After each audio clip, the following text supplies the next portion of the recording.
14. Important though such correspondences undoubtedly are for historical purposes, and there are many of them, there is a deeper level of definition, the linguistic one, where the analysis of concepts brings a flavour of the Muslim feeling for Islam and surrender, and the possibility of the contemporary Christian understanding what this meant to the Muslim, so that he could compare it with his own conceptions. It is, of course, widely known that the name of the religion of the Muslims is Islam, or al-Islam, al being the definite article in Arabic. Islam literally means submission, yielding, surrender to the will of God. Muslim means one who is so surrendered. This etymology is important because it is not just a name, it is a meaning. If you ask many an Arab, "Are you a Muslim?" he will often reply, "If God wills," which is roughly equivalent in colloquial speech to, "I hope so." His attitude is that submission to the will of God is a matter of constant endeavour.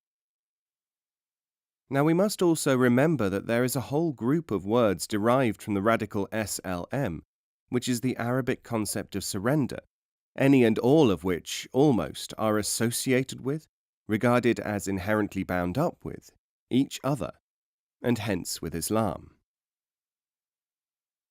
By observing these words, we gain an idea as to the sense in which Islam has been understood by the people among whom it appeared, in their holy tongue, Arabic.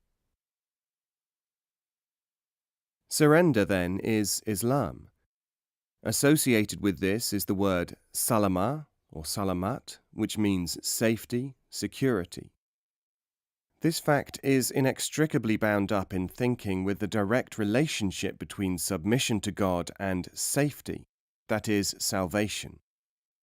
And salama also stands for wholeness, soundness, faultlessness, to be made whole, safe through submission. Heaven is rendered by the term Dar as-Salam, the abode of peace, safety for man. To salam a person is to wish him peace and wholeness.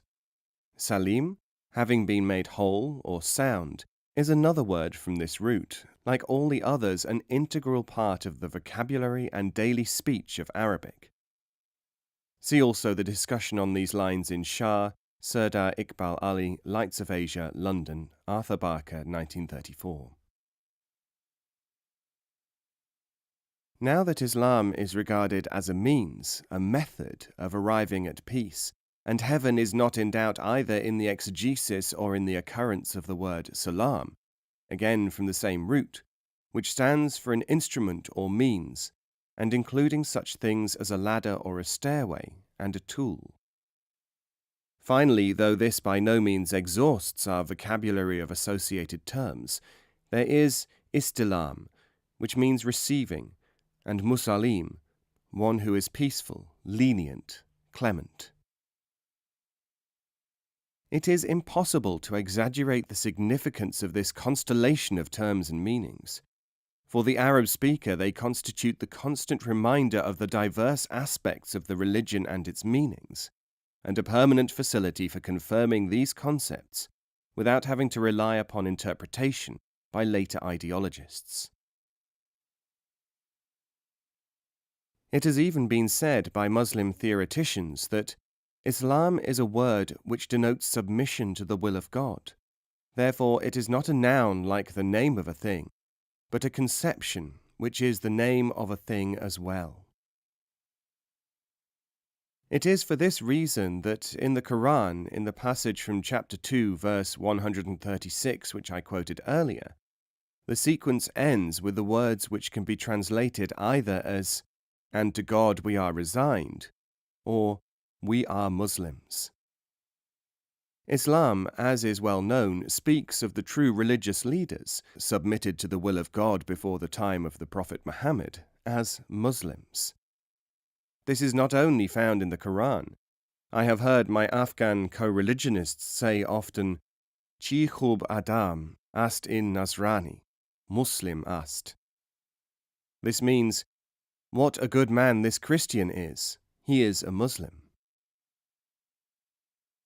Even though these words are in Persian and not in Arabic, the sense is preserved absolutely, having been transferred successfully to an Aryan language from a Semitic one, each having very little similarity one to the other.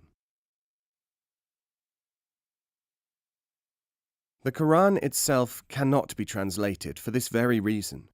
A part of the meaning will be rendered into the other language, but of course unless that language has, and this seems most unlikely, a constellation of concepts which exactly coincides with those of Arabic, the inbuilt pattern of concepts will inevitably be disturbed.